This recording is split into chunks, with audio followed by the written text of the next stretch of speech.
আজকের রেসিপি পুর ভরা ছানার মশলা পরোটা। এইভাবে একবার বাড়িতে বানিয়ে দেখতে পারেন, খেতেও ভীষণ ভালো হয়।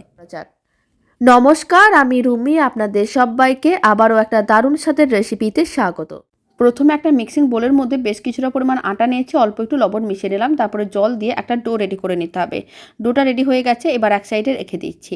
এবার কড়াইয়ের মধ্যে নিয়ে নিলাম অল্প একটু তেল, আর দিয়ে দিলাম হিং, অল্প একটু আদা বাটা, হলুদ গুঁড়ো, লঙ্কার গুঁড়ো, জিরে গুঁড়ো, ধনে গুঁড়ো, সমস্ত গুঁড়ো মশলাগুলো মিশিয়ে নিতে হবে। আর দিয়ে দিলাম সামান্য পরিমাণ কুচনো ধনেপাতা আর বেশ কিছুটা পরিমাণ ছানা, অল্প একটু লবণ আর চিনিটা স্বাদ অনুযায়ী দিয়ে দিতে হবে। তারপর সমস্ত কিছু একসঙ্গে খুব ভালো করে মিশিয়ে নিতে হবে। ছানার পুরটা রেডি হয়ে গেছে। ডোটা থেকে লেচি কেটে নিতে হবে, লেচিগুলোর মধ্যে এইভাবে পুরটা ভালো করে রেখে দিতে হবে। তারপর খুব ভালো করে আটকে নিতে হবে, আর এইভাবে আবারও লেচিগুলোকে আলতো হাতে বেলে নিতে হবে। তাহলে পরোটাগুলো রেডি হয়ে যাবে। এখন পরোটাগুলো ভেজে নেব।